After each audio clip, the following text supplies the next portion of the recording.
Merhaba arkadaşlar, Hisse Longçu YouTube kanalıma hoş geldiniz. Bu videomda endeksimizin analizini yaptıktan sonra sizlerden istek olarak gelen VBT Yazılım, Hatsan, Agrot, Papil, PC İletişim, Getza, Fonet, Gimat Mağazacılık ve Cante hisselerini analiz ettikten sonra iki hissede yükseliş beklentim var. Türkiye Sigorta ve Zoren. Bunların analizini yapacağız. Başlamadan önce burada anlattıklarımın yatırım tavsiyesi olmadığını hatırlatmak isterim. Tamamen eğitim amaçlıdır. Şimdi endeksimizde başlayabiliriz.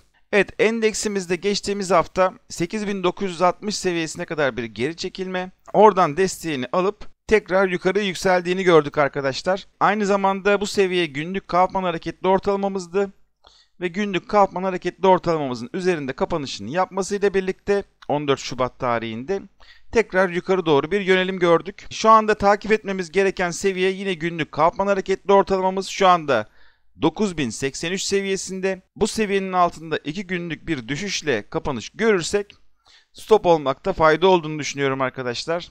Belki önümüzdeki hafta tekrardan işte bu 9083 ya da 9100 seviyelerine doğru bir geri çekilim, oradan tekrar yönünü yukarı çevirme gibi bir durum görebiliriz. Dikkatli olmamız gereken seviyelere geldik artık. Aşırı alım bölgelerindeyiz. Fakat önümüzdeki dönem için hedefimiz olan 9570 seviyesinden vazgeçmedik. Bu Kaufman hareketli ortalaması aşağı yönlü kırılmadığı sürece ilk etapta dediğim gibi 9570 seviyelerine doğru bir yükseliş bekleyebiliriz arkadaşlar. Bu seviyeyi geçmesi durumunda önümüzdeki dönem için yeni hedef fiyat çalışmaları yaparız. Şimdi sizlerden istek olarak gelen hisselere bir bakalım. İlk olarak VBT yazılıma bakıyoruz. Evet, VBT yazılım geçtiğimiz hafta gelen düşüşlerle birlikte Kaufman hareketli ortalamasından desteğini aldığını görüyoruz 14 Şubat tarihinde. Sonrasında bir yükseliş gelmiş fakat Cuma günü gelen düşüşlerle birlikte 32.16 seviyesindeki Fibonacci desteğine kadar bir gevşeme, oradan desteğini aldığını görüyoruz. Şu anda 32.16 seviyesi aşağı yönlü kırılmadığı sürece önümüzdeki dönemde ben tekrardan 38.10 seviyelerine doğru bir deneme görebileceğimizi düşünüyorum. Bu seviye önümüzdeki dönemde geçilirse hedef fiyat çalışması yaparız arkadaşlar. Şöyle haftalığımıza bir bakalım. Haftalıkta Kaufman hareketli ortalaması olan 28.05 seviyesinin üzerindeyiz. Güzel. 4 saatliğimizden bir bakalım. Evet, 4 saatlikte 33.90 seviyesindeki Kaufman hareketli ortalamasının altındayız arkadaşlar. Geçtiğimiz hafta düşüşlerle birlikte buraya bunun altına doğru bir sarkma görmüşüz. Ve aynı zamanda 13 Şubat tarihinde 4 saatlikte hissemiz sata dönmüş. Fakat şu seviyelerden, yani 30.92 seviyelerinden aldığı destekle tekrardan Kaufman hareketli ortalamasına kadar bir yükseliş görmüşüz. Fakat son 6 mum itibariyle Kaufman hareketli ortalamasının üzerine atamamış. İlk etapta tekrardan 32.02 veya 31.16 seviyelerine doğru bir geri çekilme görme ihtimali var. Buralardan desteğini alamazsa elinde tutan arkadaşların stop olması gerektiğini düşünüyorum. Bu Kaufman hareketli ortalaması olan 33.90 seviyesinin üzerine atabilirse tekrardan 37.96 seviyelerine, hatta 38.04 seviyelerine doğru bir yükselişte görebiliriz arkadaşlar. Şöyle günlüğümüze geri dönelim. Bir diğer hissemiz Hatsan. Hatsan'a 4 saatlikte bakıyoruz. Evet, Hatsan'da çizmiş olduğumuz 97.90 seviyesine çok yakın bir seviyeden 97.50 seviyesinden bir dirençle karşılaştığını görüyoruz.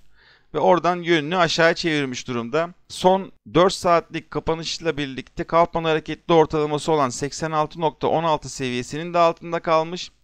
Fakat çok yakınında bir desteğimiz var. 84.10 seviyesinde. Bu 84.10 seviyesini stop seviyesi olarak belirleyebiliriz.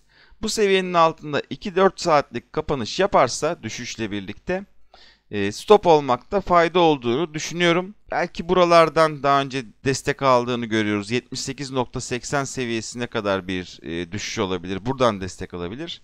Veyahut da 72.80 seviyesinden bir destek alabilir.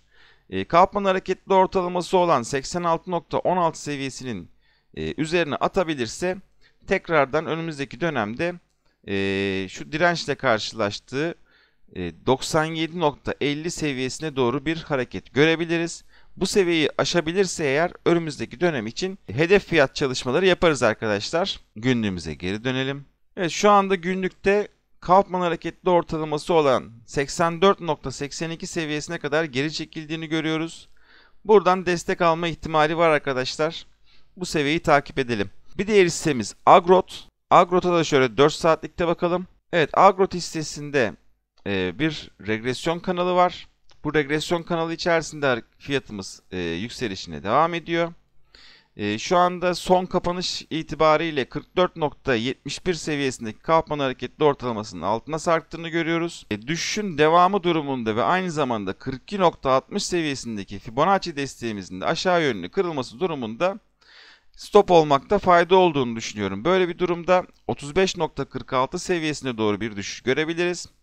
Burasının da kırılması durumunda 28.56 seviyesinde bir desteğimiz daha var. Buralara kadar bir düşüş gelme ihtimali var arkadaşlar. Dikkatli olmakta fayda var. Şu an bulunduğu seviyeden veya kanalın dip seviyesi olan ve aynı zamanda Fibonacci desteğimiz olan 42.60 seviyesinden desteğini alması durumunda önümüzdeki dönem için 51.40 seviyesine doğru bir hareket görebiliriz arkadaşlar. 51.40 seviyesini yukarı yönlü kırarsa yeni hedef fiyat çalışmaları da yaparız. Günlüğümüze geri dönelim. Bir diğer hissemiz Papil. Evet, Papil hissesi geçtiğimiz hafta 131.9 seviyesindeki Fibonacci direncimizin üzerine attı. Fakat Cuma günü gelen düşüşle birlikte destek olarak çalıştığını görüyoruz arkadaşlar. Henüz kırılmış değil. Buradan desteğini alıp yönünü yukarı çevirebilirse önümüzdeki dönemde 167.5 seviyesine doğru yükseliş bekleyebiliriz. Eğer ki bu seviye kırılırsa 111.1 seviyesinde Kaufman hareketli ortalamamız var ve çok yakınında 108.4 seviyesinde Fibonacci desteğimiz var. Bu seviyelerin aşağı yönlü kırılması durumunda stop olmakta fayda olduğunu düşünüyorum. 4 saatliğimize bir bakalım. 4 saatlikte Kaufman hareketli ortalamasının altındayız. Fakat dediğim gibi 131.4 seviyesinden desteğini almış gözüküyor. Bu destek aşağı yönlü kırılırsa daha risksiz davranmak isteyen arkadaşlar stop olabilirler. Biraz daha riske gireyim diyorsanız şu günlükteki Kaufman hareketli ortalamasını da bekleyebilirsiniz arkadaşlar. Şu anda 111.1 seviyesinde. Bakalım bulunduğumuz fiyattan ne kadarlık bir seviye var. Yani %15.45'lik bir seviye var arkadaşlar. Tabi maliyetinize göre, alacağınız risklere göre buna sizin karar vermeniz gerekiyor. Ya günlükteki Kaufman hareketli ortalamasının kırılmasını bekleyeceksiniz ya da şu anda zaten 4 saatlikte Kaufman hareketli ortalamasının altında 131.7 seviyesi de aşağı yönlü kırılıyorsa o zaman stop olacaksınız. Bu dediğim gibi sizin alacağınız riske göre vereceğiniz bir karar. Bir diğer hissemiz PC iletişim. Şöyle günlüğümüze bakalım. Evet, PC iletişim hissesinde güzel bir yükseliş görüyoruz. 16.52 seviyesindeki Fibonacci direncimizin de üzerine atmış. Pazartesi günü de bunun üzerinde yükselişle bir kapanış yaparsa önümüzdeki dönem için 19.34 seviyelerine doğru bir yükseliş bekleyebiliriz. Haftalığımıza bakalım. Evet, haftalıkta Kaufman hareketli ortalamasının üzerindeyiz. Güzel. Kaufman hareketli ortalamamız 12.52 seviyesinde. 4 saatliğimize bakalım. Evet, 4 saatlikte de Kaufman hareketli ortalamamız 15.60 seviyesinde. Bu seviyenin üzerindeyiz. Güzel. Dediğim gibi 16.52 seviyesi Fibonacci direncinin de üzerine atmışız. Güzel. VIX indikatörümüzde gücünde kaybolmadığını görüyoruz. Gri mumların boyu gayet iyi. Dediğim gibi önümüzdeki dönemde 19.38 seviyesine doğru bir yükseliş bekleyebiliriz bu hissede. Şimdi bir arkadaşımız bu hisseyi Williams yüzde aralığı indikatörünü kullandığımız cazip hisseler stratejimize göre bir değerlendirmemizi istemiş. Ona da bir bakalım. Şöyle hemen değiştirelim. Haftalık grafiğimize gidiyoruz. Evet, Williams yüzde aralığı stratejimize göre bu hisseyi 18 Aralık haftasında almak gerekiyordu arkadaşlar. Yani 18 Aralık haftasının kapanışı neymiş bakalım. 11.48 seviyesi ve sonrasında eksi 90 seviyesinin altında bir kapanış gelmemiş. Şu anda da eksi 10 seviyesinin üzerine atmış. Herhangi bir uyumsuzluk da gözükmüyor. Bu stratejiye göre bekleyebiliriz arkadaşlar. Dediğim seviyelerden aldıysanız eğer şu anda %49'luk bir karlılık içerisinde olmanız gerekir. Diğer düzenimize geri dönüyoruz. Günlük grafiğimize geçelim. Bir diğer hissemiz Gezza. Evet, Gezza hissesinde şöyle yükselen bir regresyon kanalı vardı arkadaşlar. 9 Şubat tarihi itibariyle bu regresyon kanalını yukarı yönlü kırdı. Yani aşırı bir hızlı bir yükseliş gerçekleşti. Ve şu seviyelerden dirençle karşılaştığını görüyoruz. 30.04 seviyelerinden. Şu anda tam da destek seviyesindeyiz. 27.66 seviyesindeki Fibonacci desteğimizdeyiz. Buradan desteğini alıp yönünü yukarı çevirebilirse önümüzdeki dönemde tekrardan 30.04 seviyesine doğru bir hareket görebiliriz. Burayı yukarı yönlü kırarsa önümüzdeki dönem için hedef fiyat çalışması yaparız arkadaşlar. Haftalığımıza bakalım. Haftalıkta Kaufman hareketli ortalaması olan 21.08 seviyesinin üzerindeyiz. Bu güzel. 4 saatliğimize bakalım. Evet, 4 saatlikte Kaufman hareketli ortalamamız 27.96 seviyesinde. Ve hemen altında 27.68 seviyesinde Fibonacci desteğimiz var. Bu destek aşağı yönlü kırılıyorsa stop olmakta fayda olduğunu düşünüyorum. Bir diğer hissemiz Fonet. Şöyle günlük grafiğimize gidelim. Evet, Fonet hissesinde geçtiğimiz hafta 17.61 seviyesindeki Fibonacci direncimizden dirençle karşılaştığını, hatta önce yukarı yönlü kırmaya çalıştığını, sonrasında düşüş geldiğini görüyoruz. Şu anda günlükte Kaufman hareketli ortalamamız 15.16 seviyesinde. Bu seviye aşağı yönlü kırılıyorsa stop olmakta fayda olduğunu düşünüyorum. Buradan bir desteğini alırsa tekrardan 17.61 seviyesindeki Fibonacci değerimize doğru bir yükseliş görebiliriz. Bu seviye yukarı yönlü kırılması durumunda önümüzdeki dönem için hedef fiyat çalışmaları yaparız arkadaşlar. Şöyle 4 saatlikte 17.35 seviyesindeki Kaufman hareketli ortalamamızın altına sarktığımızı görüyoruz. Pazartesi günü ilk 4 saatlik periyotta, yani saat 1'e kadar olan periyotta yükseliş gelmezse, düşüşle devam ederse stop olunabilir arkadaşlar bu hissede. Cuma günü çok ciddi bir düşüş gelmiş. Dediğim gibi ilk 4 saatlik periyotta düşüşün devamı geliyorsa stop olunabilir. Şurada 14.10 seviyesinde bir desteğimiz var. Belki buralara kadar düşüp buradan bir desteğini alabilir. Burası da kırılıyorsa eğer 11.89 seviyesine doğru düşüş bekleyebiliriz. Bir diğer hissemiz Gimat Mağazacılık. Şöyle günlük grafiğimize geri dönelim. Gimat Mağazacılık hissesinde geçtiğimiz hafta güzel bir yükseliş gelmiş, fakat Perşembe günü itibariyle bir dirençle karşılaştığını görüyoruz. Şu daha önce dirençle karşılaştığı seviyelerden bir dirençle karşılaşmış. Şuraya hatta bir yatay çizgimizi çekelim. 9.54 seviyesi arkadaşlar. Fibonacci seviyemize gelmeden, 9.92 seviyesindeki Fibonacci seviyemize ulaşmadan daha önce dirençle karşılaştığı şu seviyelerden, işte Kasım ayında dirençle karşılaştığı seviyelerden tekrar dirençle karşılaştığını görüyoruz. Şu anda günlükte Kaufman hareketli ortalamamız 8.52 seviyesinde. 4 saatliğimize bakalım. Evet, 4 saatlikte Kaufman hareketli ortalamamız 8.90 seviyesinde arkadaşlar. Bakın, yükseliş başladıktan sonra daha önce 1, 2 ve 3 defa Kaufman hareketli ortalamasına kadar geri çekilmelerinin olduğunu, oradan desteğini alıp yönünü yukarı çevirdiğini görüyoruz. Hatta şurada da 14 Şubat tarihinde de Kaufman hareketli ortalamasından desteğini alıp tekrar yönünü yukarı çevirmiş. Yani 4 saatlikte Kaufman hareketli ortalaması aşağı yönlü kırılmadan stop olmanın gerekmediğini düşünüyorum. Tekrar buralardan destek alabilir. Şu anda dediğim gibi 8.90 seviyesinde. Buraya kadar tekrar bir düşüş görebiliriz. Buradan desteğini alabilirse tekrar 9.54 seviyesini yukarı yönlü kırmaya çalışacağını düşünüyorum.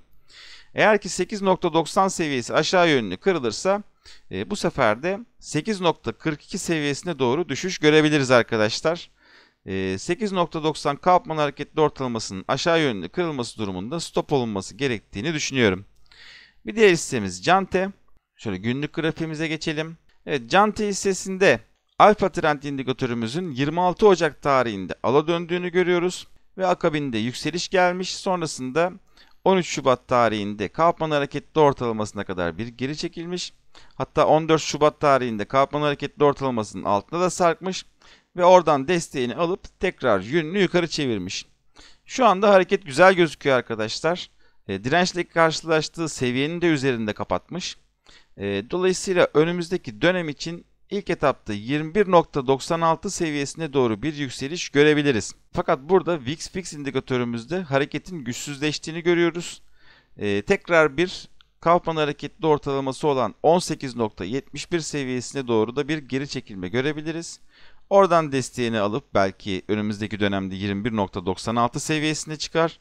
Veyahut da Kaufman hareketli ortalaması aşağı yönlü kırılırsa bu sefer de tekrardan ilk etapta 17.49 ve sonrasında 16.69 seviyelerine doğru da düşüş görebiliriz. Canta hissemiz için uzun vadeli bir video yapmıştım. Mali tablolar analizini de incelemiştik. Gayet ucuz olduğunu düşündüğüm bir hisse. Mali tablolarında da herhangi bir sıkıntı görmemiştik. O videonun da kartını şuraya bırakıyorum. İsteyen arkadaşlar oradan ulaşabilirler. Yani uzun vade için sıkıntı görmediğim bir hisse. Fakat kısa vadede takip etmemiz gereken seviye 18.71 seviyesi arkadaşlar. Bu seviye kırılıyorsa stop olmakta fayda var kısa vade düşünen arkadaşlar için. Evet, endeksimizde aşırı alım bölgelerindeyiz. Riskli dönemlerdeyiz. Fakat yeni pozisyon denemek isteyen arkadaşlar için 2 tane hisse belirledim arkadaşlar. Tabi bunlarda da belirteceğim stop seviyeleri var. Belirteceğim stop seviyelerinin altına düşmesi durumunda stop olmanızda fayda var. Şu anda yükselişi güzel görüyoruz ama ola ki tüm endeksi etkileyen kötü bir haber durumunda bu hisselerde olumsuz etkilenecektir. Dolayısıyla stoplu çalışmakta fayda var arkadaşlar bu dönemde.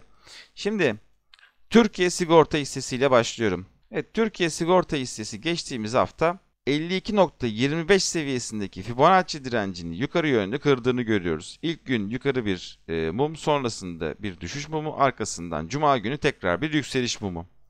Şu anda bu seviyeyi stop seviyesi olarak belirleyerek, yani 52.30 seviyesini stop seviyesi olarak belirleyerek önümüzdeki dönem için hedef olarak 62.60 seviyesini düşünebiliriz arkadaşlar. Şöyle haftalık grafiğimize bir bakalım. Haftalıkta da Kaufman hareketli ortalaması olan 42.85 seviyesinin üzerindeyiz. Yükseliş trendimiz devam ediyor. 4 saatliğimize bakalım. Evet, 4 saatlikte de yükselişin devam ettiğini, şu anda bir problemin olmadığını gözüküyoruz. VIX indikatöründe de gücünü kaybetmediğini görüyoruz.